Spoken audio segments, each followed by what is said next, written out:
Hello everyone, today we have a bit of a fireside chat with Chris Perkins and Jeremy Crawford, and we are talking about a number of topics. Some of that's going to be UA, but mainly we're talking about the 2024 Core Rulebooks and how they apply to all the D&D books that have come out since 2014 and all the books that are going to come out after 2024. So tell me a little bit about how these books bring everything together and how things are going to be moving forward.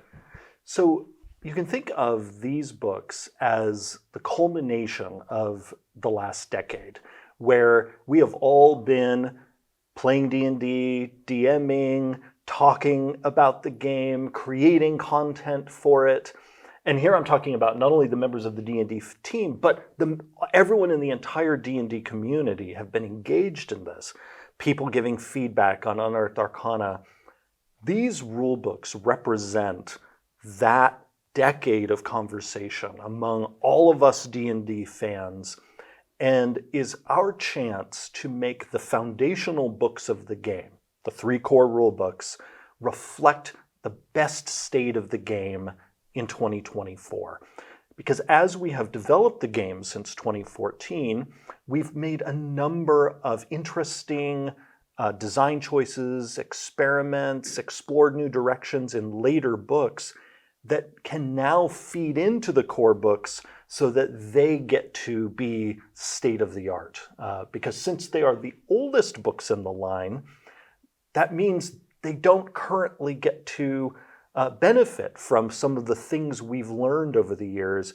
The 2024 books are our chance for those foundational books, for the whole game, to incorporate all of those lessons. Yeah, we want the gateway products for the 5th edition line to be among the best looking, easiest to read, most mechanically robust that we can, so that it's a great first experience for somebody coming into the game. And a part of that, creating that experience, we have also endeavored to make it so that these books will work with the products that fed into them. So you will be able to play a 5th edition adventure you already own, like Curse of Strad, right, or the Planescape that just came out, or the things coming out between now and the core books. All of those you will be able to use with the 2024 rule books that we have designed to both look backward and forward, because we view the game as this living thing now that is continuing. And rather than this being a stop or a pause, right, this is a renovation. Let's make the foundation of the game even stronger so that we can have another decade, or however long is then, after that. The key for us is that the new books will not only introduce all sorts of new options, whether it's weapon mastery or bastions or new subclass options or new class features and new equipment, new magic items, on and on and on, new monsters. All of that new is going to coexist seamlessly with the material that is already in the game.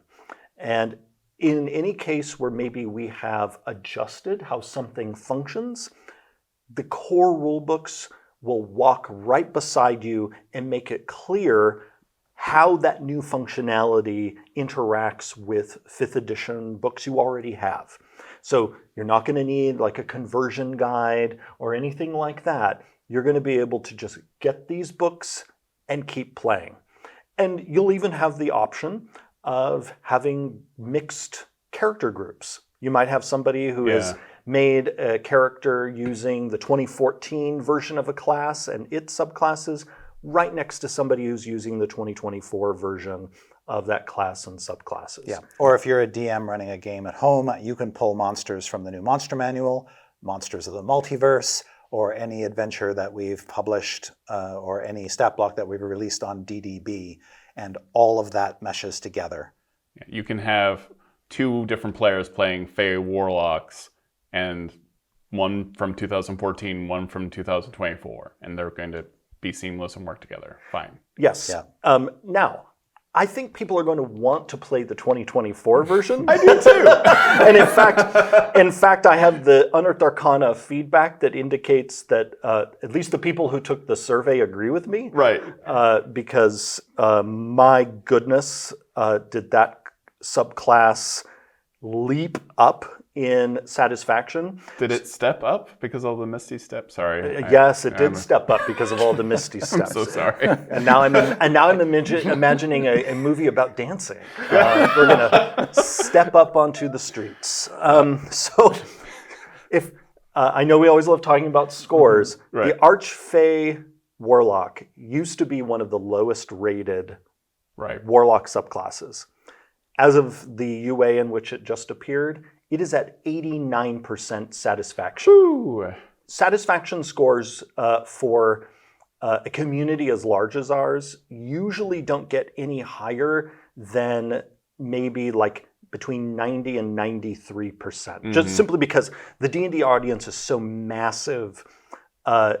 You can almost think as 90% is about as close as you're going to get to 100% satisfaction. So if something has 89% satisfaction, that is essentially home run. Yeah. And and the warlocks are running around the bases. Yeah. I'm gonna With their Fey patrons. That's right. They're misty stepping around. really cheating. Yeah. I was gonna say just like bloop, bloop, bloop, bloop. Misty stepped from first base right Yeah, back to home base. baseball just becomes checkers. Yeah. No, that is one of my favorite subclasses to be tested so far, for sure.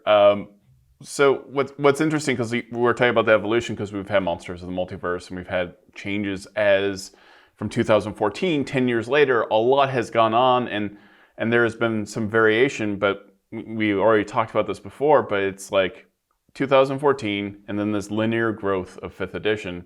And you all are trying to take 2024, the core rulebooks, and not be the beginning of something, but in the very center of everything, like the center of the web, the center of the cog that unites all the books that have existed and all the books that will exist in 5th edition. Exactly. Yes. These books are the uniter. They connect to the best options that have existed up until they come out, and they set the stage for new options that will come out after they're released. Was this fun? Was this hard? Like, what was this process like? Both, actually. Why not both? Yeah, so it's a fun challenge, just from a design point of view, but also cramming in as many new Easter eggs as we can into the books has been very exciting and rewarding. Seeing the art, Yeah. stepping up the art in the core rulebooks so that the core rulebooks now have some of the most fabulous art that you can find anywhere in fantasy, I think has been enormously fun to see that. And covering a lot more, like you mentioned, classes are getting art, the subclasses are getting art. That's right. And very indicative of those classes. Like, Yeah. I've seen some of this art and it just blew my mind of how smartly it was done. Yes, we have more resources at our disposal now than we did back in 2012 when we were putting the core rulebooks together. And so we're just pouring a lot of beautiful, beautiful work into these books and turning them into real showpieces. Yeah, because now, every class opens with a full-page piece of art. Every subclass has an illustration of a character who is a member of that subclass. More spells are illustrated in the Player's Handbook. More than magic ever items before. are illustrated in the DMG. Yeah. Yeah, more monsters. And the Monster Manual, for anyone who hasn't heard us talk about it before, has over 80 brand new monsters in it. This is on top of the monsters from 2014. I mean, it's a really cool opportunity just to see like new layouts and a lot more, like the font sizes are changing. I know this is a weird thing to be excited about, but like... You do, you, Todd. I'm getting old. I have trouble reading. But there's like a lot of great like quality of life improvements and how these books are now structured. That will be like it's going to be friendlier for those who are new to this hobby as well. Yes, we're doing a bunch of UX explorations in terms of how information is presented on the page, how we can beautify the pages, making it easier to, making them more beautiful, and also making it easier to navigate so that you can find the information you need. And that is a glorious challenge. And I think people will be delighted, truly delighted by some of the innovations they're going to see. And on top of the brand new play experiences they're going to have. People have gotten to see through the Unearthed Arcana process that at least half of the classes are being revolutionized in terms of how they play, thanks to the introduction of weapon mastery. We have the Bastion system that gives a new kind of mini game that can occur between sessions. And there's a whole lot more that people are going to see that, the stuff that they love will be there, but tuned up, paired with brand new options.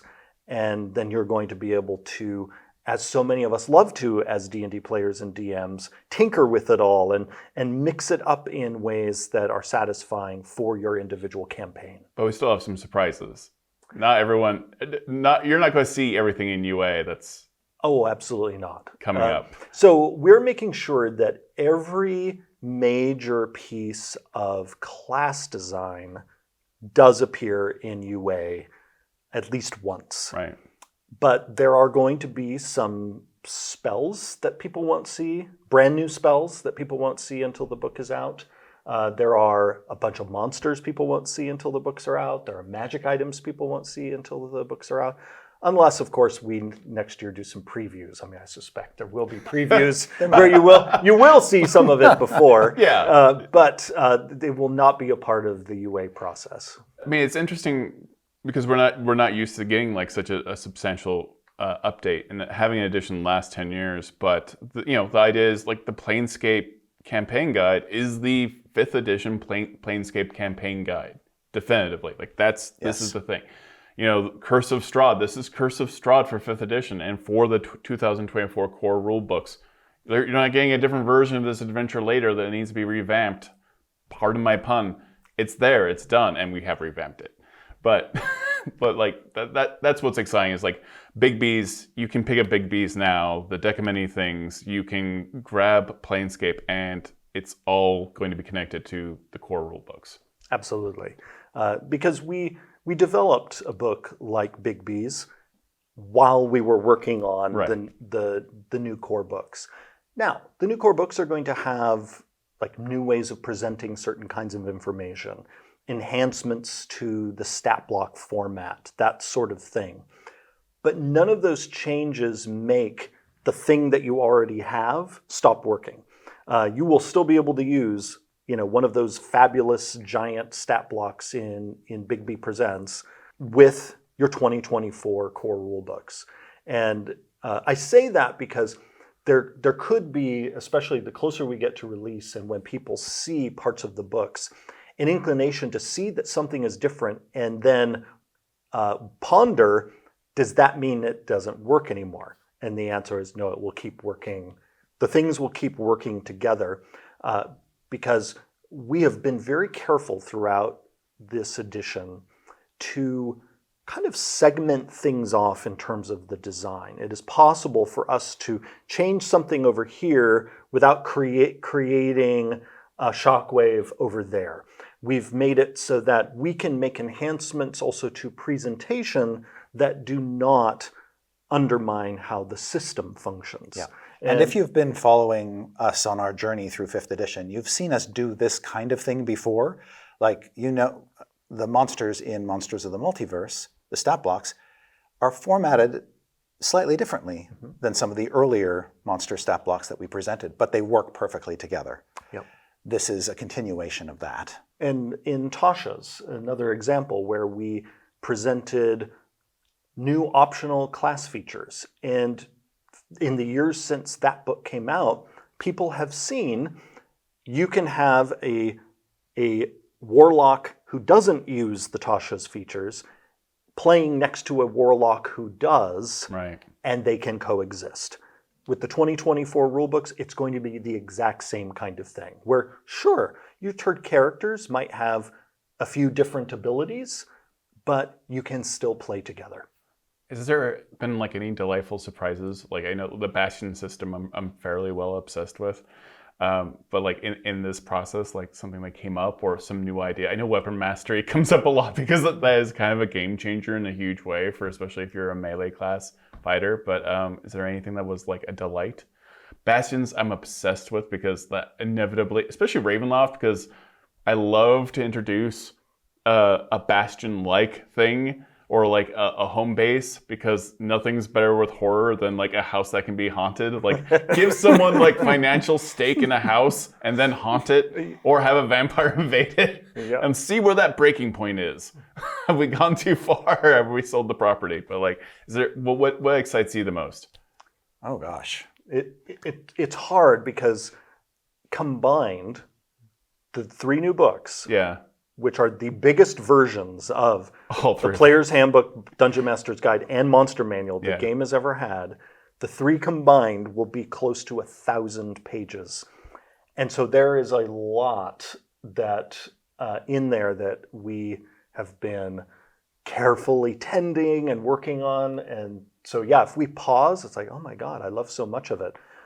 But really, if I had to choose, I'm most excited about how some of the brand new options, when paired with things that are already in the game, will not only feel new on their own because they're brand new, but are also going to make old things feel new.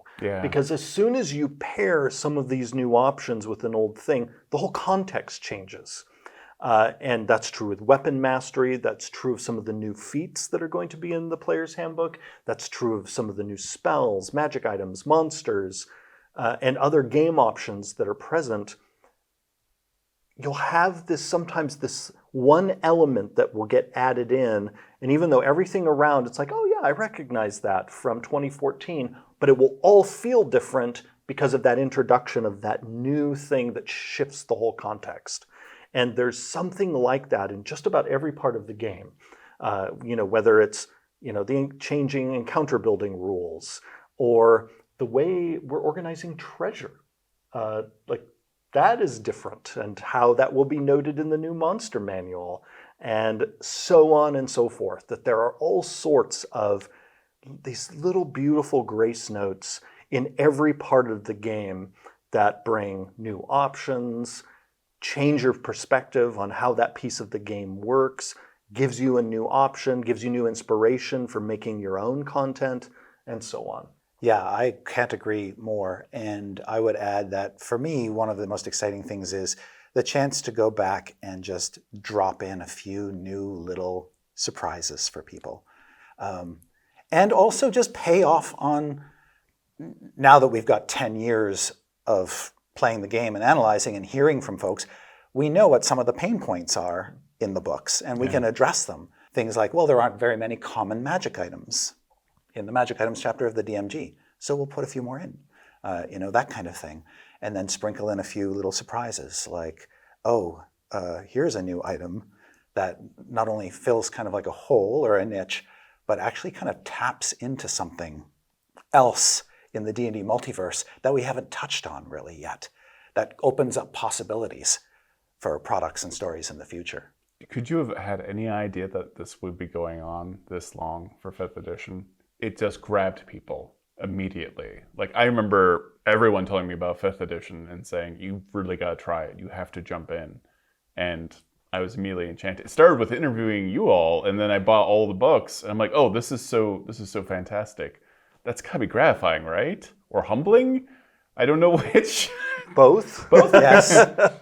Yes, it's gratifying that people care enough and enjoy the game enough to want to see where it goes next and to be part of that creative process. That's enormously gratifying. It's a wonderful honor to get information from the community that helps us make the experience better for everyone.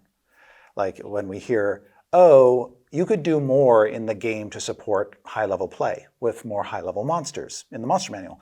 We can address that and then cackle with delight as we come up with CR20 threats to sneak into this book. Be careful what you wish for. You've been kind of on tour this year. You've been going to a lot of conventions. What's that experience like when you get to like meet fans? Because sometimes I even forget, like, we're all so busy and you're busier than me. But like when you go to a con, you get to have this human to human interaction and you see what these books and these games mean to people. What have some of these takeaways been? One of my favorite things about going to Gen Con this year is we had our panel where we talked about some of the things we're most excited about in the 3 new core rulebooks. And I loved that after that panel, the number of people over the rest of Gen Con who would come up to me and say, I wasn't sure about the 2024 rulebooks until I listened to that panel, and now I can't wait to get them. And I think we can certainly convey that excitement and convey information in conversations like this, but there's a special magic to when you get to have those conversations together face to face. Yeah, it's a totally different experience than, say, reading survey data on UAs, which is completely dissociated from the human connection. In the wake of the pandemic, it's kind of shocking to me. It's like, oh yeah, this is nice. It's nice to be back out at these places and talking to folks in the flesh and hearing what they have to say about their characters, about their campaigns, about their fears and concerns, and about their joy at being able to play with their friends and see this game sort of carry on its legacy.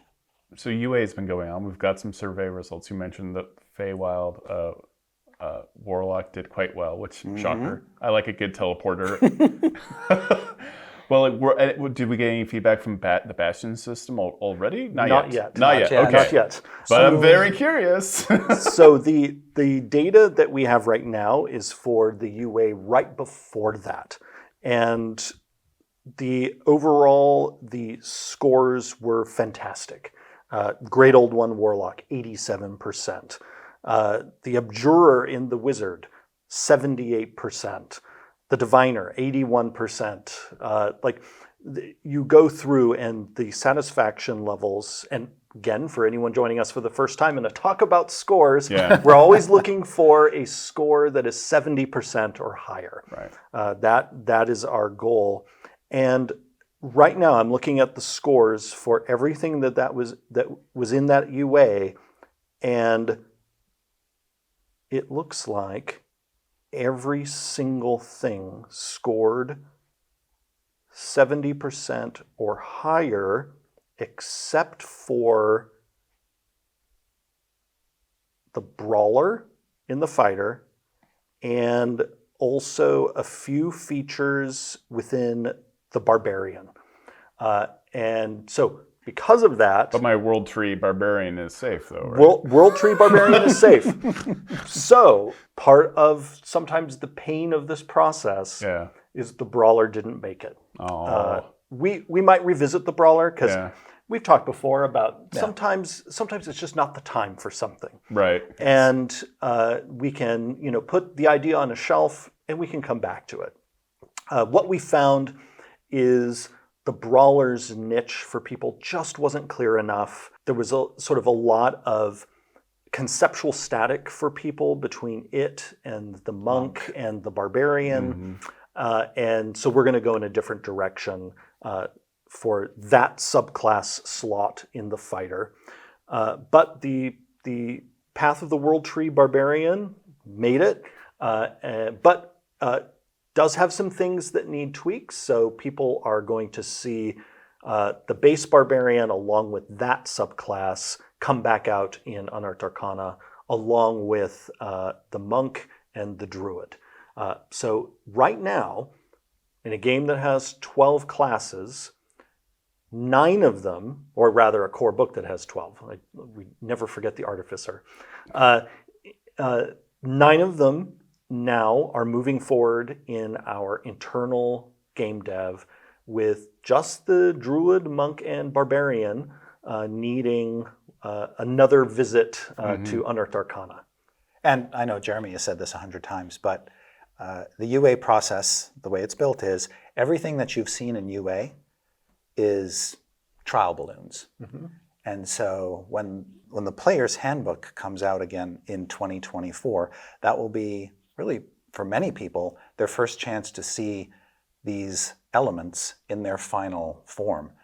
And we're going to be making little tiny boop, boop, boop, boop, boop, boop, boop, tweaks right up until the time that the books are no longer in our hands. Outside of like big profound things like why do we keep doing like making D&D, why do we love it? We got a new building, so that's nice, and a studio space that is not next to a microwave. So you're welcome.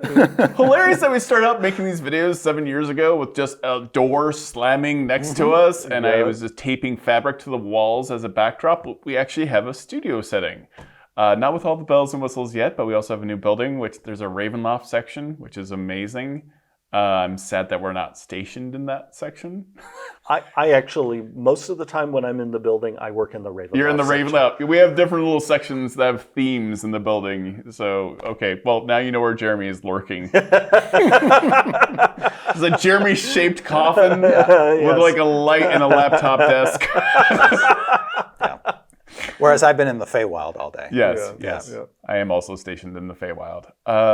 Any parting notes? Because I want to do these kind of fireside chats where we just kind of talk about what's on our minds. We're wrapping up the year. It's been a big year. So we have more Unearthed Arcana coming before the end of the year. That's right. Classes I mentioned, along with some other goodies that we will include with those classes. And in addition to that, let's see, we have PAX Unplugged. Chris and I will both be there. Yeah, I'll be there too. To talk to people in person about D&D in general, as well as specifically the 2024 Core Rulebooks, along with the game's 50th anniversary. And we will also be having the Acquisitions Incorporated episode that is the epilogue to the video series that we shot that is currently airing. So I also recommend people go watch that series. It's a really good series. Oh, thank you. It's been really. We also had a movie, and we had Baldur's Gate 3. So it's amazing to see so many new players get interested in Dungeons and Dragons this year. So it's been fun. And there are other products surrounding the Core Rulebooks that we can't talk about yet, but we'll be excited to next year. That's right, because we have other books coming out next year, just as a part of it. It's still a regular year of D&D, but also those books all are connected in some way to it being the 50th anniversary. So we will be celebrating the 50th anniversary pretty much all of next year, and also into the year after that, because as you often like to point out, the anniversary actually starts later in the year. Yeah, it's going to be a very big year. We're not going to be busy at all. Yeah. Perfect. Thank you everyone for watching. Thank you to Jeremy and Chris for taking time out of their clearly not busy days to do a 30-minute video. Thank you so much. Thank you. Thank you.